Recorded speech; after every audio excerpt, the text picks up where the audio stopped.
Welcome back, everyone, to the Gormon Productions Wrestling Podcast. Appreciate you hanging out with me for a little bit. It is SummerSlam weekend.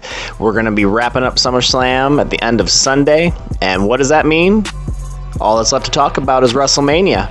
And the big question that everyone's going to be talking about is, of course, The Undertaker. It's so interesting when you talk about WrestleMania 33 because at WrestleMania 32, we had like no opponents for The Undertaker. You know, Cena was out, Rollins was out, Sting was out. You had AJ Styles, who just kind of came into the picture, so I don't think they would have thrown him with Taker right away. And then all of a sudden, Shane McMahon came into the picture, and it was completely out of left field. We didn't see that coming, and it was a spectacular match, in my opinion.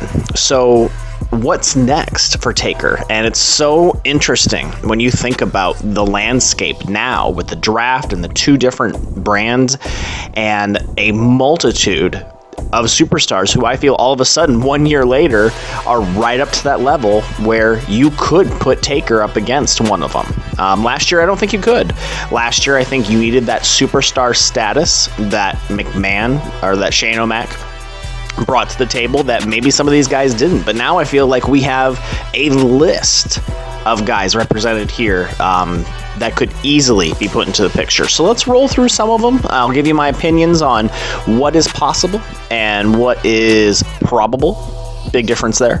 And let's start off with on the lower end of the scale, and not to discredit these guys, but probably the less likely. Start off with Antonio Cesaro. Even though if there's anybody in the entire company who I feel deserves a push more than Cesaro, there's nobody left. I mean, Cesaro, I think, is going to be one of the champions within the year. Now, when I say that, I say, all right, so they haven't really given him this push yet, right? I mean, obviously the fans love him to death, but they haven't slapped that really cool title on him yet. So maybe they're holding off to give him something really special. Do I think it's realistically going to happen with Taker and him at WrestleMania? No, not really. But do I feel that he's the kind of superstar who deserves it? Absolutely. All right, the next on the list would be Dolph Ziggler, and I think the styles here are just a little bit too different to put Taker up against somebody who's like, you know, Shawn Michaels or Billy Gunn back in the 90s to go up against Taker's grappling style. But again, I think he's parallel with Cesaro to where he deserves the push, he deserves that status, and I think that he would do very well.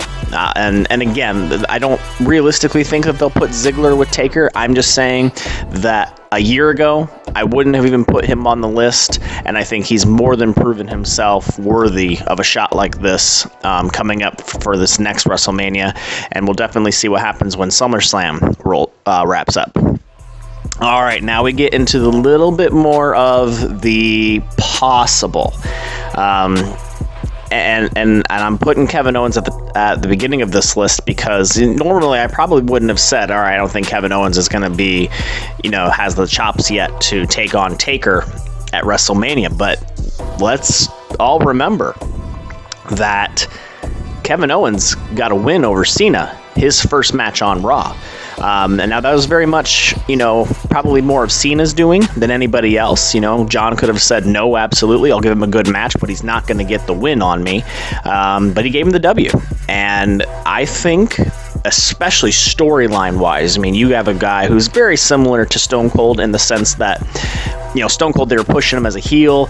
Everybody reacted to him as a babyface. And, I think that's exactly what's happening here. No matter how cocky or disrespectful Owens gets on the mic, we love him. And you're not going to make us boo him. It's just not going to happen. And so I think if there was anybody who could go from NXT straight up to Taker in that little a time, I think that it could be him, and I also think it would be a decent match in terms of comparable styles. So now we get into the Shield kind of mentality here, and you've got Reigns, who's had a rough year. We all know it. He's gone from champion all the way up to the top to all of a sudden now we're facing Rusev for the United States Championship. Now, I will fully admit the transition from the suspension to now was actually pretty decent. It's a very easy and arguably cheap babyface pop to do the international American hero taking the title away from the Russian. It was kind of a cheap way of getting us to like him again, but he kept his mouth shut for the most part, and I think that it's been a good transition for him to get back into the spotlight in a positive light. Does that mean though that would relay over to having a match with Taker at WrestleMania? I think that he could handle it. I really do. I think that if we remember how much we loved him in the Shield, and if somebody said, hey, he's going to take on Taker in a couple of years, we all would have said, absolutely, totally deserves it. Going to be something new and fresh, not this Taker versus Lesnar, Taker versus Triple H for the 9th time. It would have been something new. We would have really appreciated that. So I think he deserves it. I think he could handle it. However, if you're trying to keep him as a babyface, the last thing you want to do is put him up against the top dog in the yard. It just automatically is going to make them boo him, and nobody would want to see him actually beat Taker at WrestleMania. So this is kind of a two-sided coin here where it would make his career and break his career all in one night. So although deserving, not sure it would be beneficial. So then let's stick with the Shield here and transition over to Dean Ambrose. Now you've got a match that you could have a little fun with, because Ambrose obviously proved himself worthy to have the kind of a match, at least on paper, with Brock Lesnar. Nobody really liked the actual match itself. We all felt it kind of lacked a little, and after watching Stone Cold's podcast here this past week, it sounds like it was mostly Lesnar's doing, that he wouldn't get overly creative with Ambrose. Doesn't surprise anybody, quite frankly. But you get somebody like Ambrose, who has kind of skyrocketed in terms of just the card, going from being the United States champion only a couple years ago inside the Shield, now all of a sudden taking on Brock Lesnar at WrestleMania. Could he turn around and be the guy who goes up against Taker at WrestleMania? I don't know. I think that you could have a lot of fun with this match, and that's why I slapped that casket in there. I mean, he would be the kind of guy who could bring back the casket match and make it fun. Not hokey. We all, sometimes we think about the casket match, it was kind of the WWF kind of era against like Kamala and stuff, and I don't think so. I think that you could have a lot of fun with it, and as long as the two of them could coexist inside of the ring respectfully, I think it would be an awesome match. Now, let's get into the probable. And it's crazy that I'm starting off with Balor, but maybe not. We got to think about now, all right, when's Taker out the door? Or is he already out the door? Have I done this entire podcast for absolutely no reason because Taker's already done? I don't know the answer to that, but I'm going to touch on that once we get towards the end here. But all right, let's say hypothetically Taker's not done, and he wants to bring up somebody from NXT and make him famous, so to speak, right? Here's your guy. I mean, what better way of showing his respect towards the rookies? And I don't even consider Balor a rookie just because he hasn't been on Raw that much. Balor's not a rookie by any means, and I think creatively this match would be epic. Just because of the styles are very similar. You got the Demon versus the Phenom. You've got, or even just Balor versus Taker. You don't even have to do the Demon angle on this. I think Balor versus Taker would be a phenomenal match. It wouldn't look as pretty in a video package as Demon versus the Dead Man, but either way, I think this has probable written all over it, and it has epic written all over it as well. And hopefully they've taken notice of Balor in terms of just how he has completely immersed himself into Raw. I mean, obviously, there's a good chance he's going to come out of SummerSlam with that title, even though I think it's going to go to Rollins, just because I think they're going to let him kind of restart from where he left off. But what a better way of showing our respect for hanging out at NXT as long as he did than to take on the dead man at WrestleMania. Then you've got a match like AJ Styles versus The Undertaker. Something we never thought we could ever see. Are the styles too, no pun intended, are the styles too dissimilar to have a good match? AJ's, constantly on the ropes. Taker's not. Does that make a good match? Would Styles end up getting booed for the same reason that Roman Reigns got booed when he got that championship? Would it be too soon? I don't know. I don't think so, because AJ does a good job of being a heel, and obviously, I mean, he's taken on Cena for the third time here coming up at WrestleMania or at SummerSlam. So I think that clout-wise, I think Styles could handle this, and I think his character would do fine with it, even if he lost at WrestleMania. I think it'd be one of those things where the angle could very well be, Taker can't keep up with someone like Styles. And then you fast forward to WrestleMania, and sure as crap, yes, he can keep up with somebody like AJ Styles. Because, I mean, Taker hasn't lost too many beats inside the ring in terms of actual wrestling. Does he look a little beat up? Yeah, of course he does. Well, of course, dude, he's like 50. But he hasn't really lost a beat in terms of performance-wise, and that's where I think this could definitely be a showstopper for the night. So, all right, now, something that has never happened, and it should. We're talking about Cena and Taker. Now, the match has happened before, obviously, but not on the scale of WrestleMania. And I don't know. I've got differences of opinion. There's a million opinions about this match. I don't know if it would be good for Cena or bad for Cena. I think 2 years ago, heck, I think the past 4 or 5 years for Cena, this would have been horrible. If you ever wanted to get those 50% of people who chant "Let's go Cena" to chant "Cena sucks," it would have been putting him up against Taker. It doesn't matter how big of a Cena fan you are, you never would have rooted for Cena going into that match.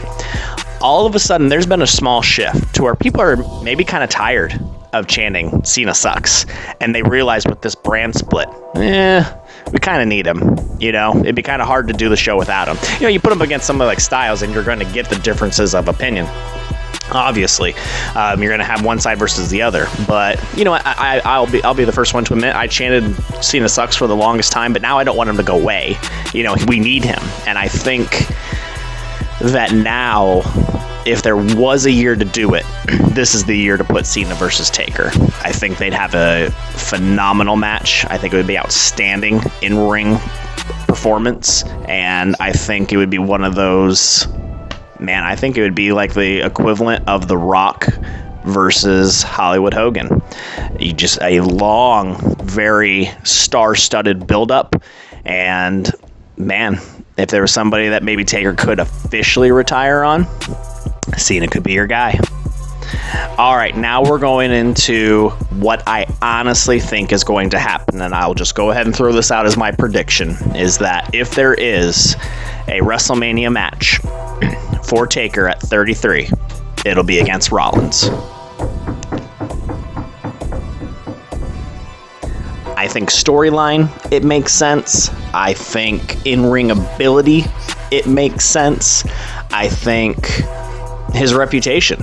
I think Rollins, as new as he is, respectfully, or, you look at the fact he's only been around really a couple of years in terms of being the headline guy, but I think he could handle this. I think that the fans want to see it before Taker is finally hanging up the boots. I think that Rollins would actually kind of bring Taker up to another level in the same respect that AJ Styles could. It could very much be an angle of the old man versus the young pup, and you start off the match with Rollins just, doing one big athletic move after the other, and you think that, Taker can't keep up. Then all of a sudden he takes that young pup behind the woodshed and teaches him a thing or two. And I think it'd be very much back and forth. I think you get arguably a face versus face match. I mean, I know, Rollins is on this big heel thing that for some reason they won't let him get off, which is fine. There's really no such thing as face and heel anymore anyway. We root for who we want to. You could turn Finn Balor heel and I'll still root for him. So I don't think it matters. I think that it would very much be a face versus face match, more so than what Cena versus Taker would be. So this is what I genuinely think is going to happen. I think this is where you see just a spectacular match, a long build-up, something that they could announce who Taker's going to be taking on tonight. Taker could show up at SummerSlam and call somebody out. And I hope he does. I hope that's the way they do it. Because if this is going to be Taker's last match, I think it should be on his terms in terms of who he wants to go against. So, all right, we got some wild cards here. And I'm going to throw The Rock out there first. And here's why. Rock is getting to the point where, man, he hasn't wrestled like an actual match in a while. And I think, it's Orlando. Rock is going to wrestle. I think everybody is pretty clear on that, whether or he's going to host or he's going to be in the ring again, similar to where he was with the Wyatts for a couple seconds. Either way, you're going to see The Rock at WrestleMania as a headliner in some fashion. Could it be against Taker? Here's honestly the kind of match that I think ironically makes the least amount of sense.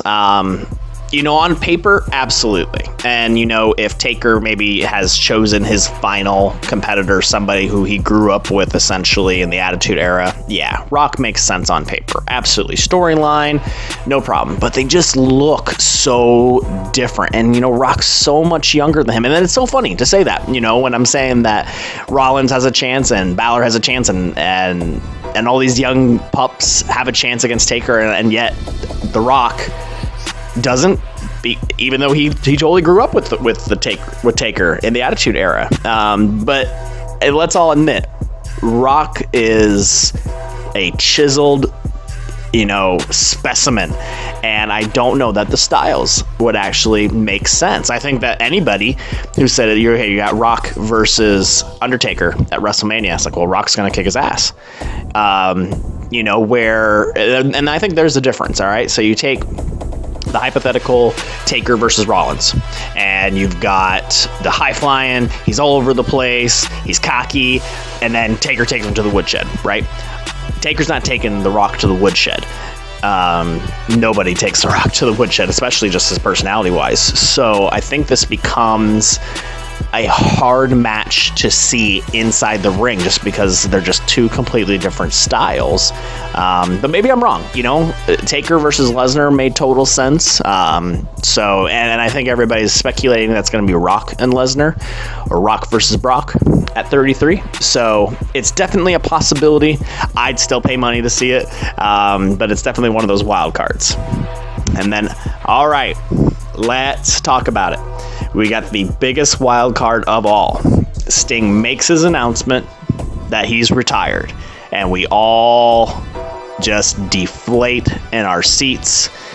Me personally, I was so bummed that I'm never going to see it. It's never going to happen that I'm going to get to see Sting and Taker.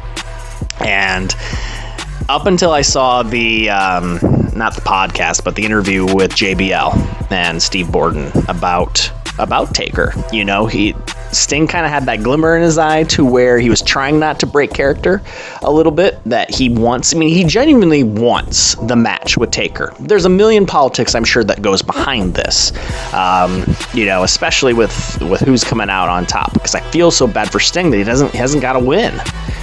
He had to retire kind of going out on a low note, and to nobody's fault. It made sense for him to lose to Triple H at WrestleMania. It made sense for him to lose to Rollins at Night of Champions. I think he got 1 or 2 wins on Raw in some of those small matches, but gosh, I hate for them to bring him back just to lose to Taker again, and I don't think it makes sense for him to beat Taker either. it's hard. It's hard to analyze something like this. Do I want to see it happen? Absolutely. But here's, I'm going to get so much hate mail for this. Here's the problem. There is a big difference between this and this. And I'm sorry. I know that's kind of rough to say. I know that's maybe a little disrespectful, and I don't mean any disrespect, but guys, what we have in our minds of this Sting versus Undertaker is back in like 2003, 2004, 2005, you know, when they were on top of their game. They looked amazing, and that's what we want to see. That's what we had envisioned. And unfortunately, I think we'd be disappointed if we saw those, you know, the old dogs out there with their bald spots and their pot bellies. And again, I don't want to be disrespectful to the two biggest names in wrestling history, and I don't mean to say that, but it's like, you know, it may just not be as cool as what we think it's going to be. I still want to see it. I still think that the universe wants to see it, and I still think it would be phenomenal, you know. It actually scared. It was funny when Sting was announced. You know, when he first walked out at Survivor Series a couple of years ago, I was petrified. I was very excited, but it's like, dude, right now the same creative team who came up with Adam Rose and the Bunny could hypothetically be writing the script for Taker versus Sting, and that just scared me to death. But it worked out great. I mean, I'm not going to argue. WrestleMania 31, DX versus NWO was the coolest thing I've ever seen in my life.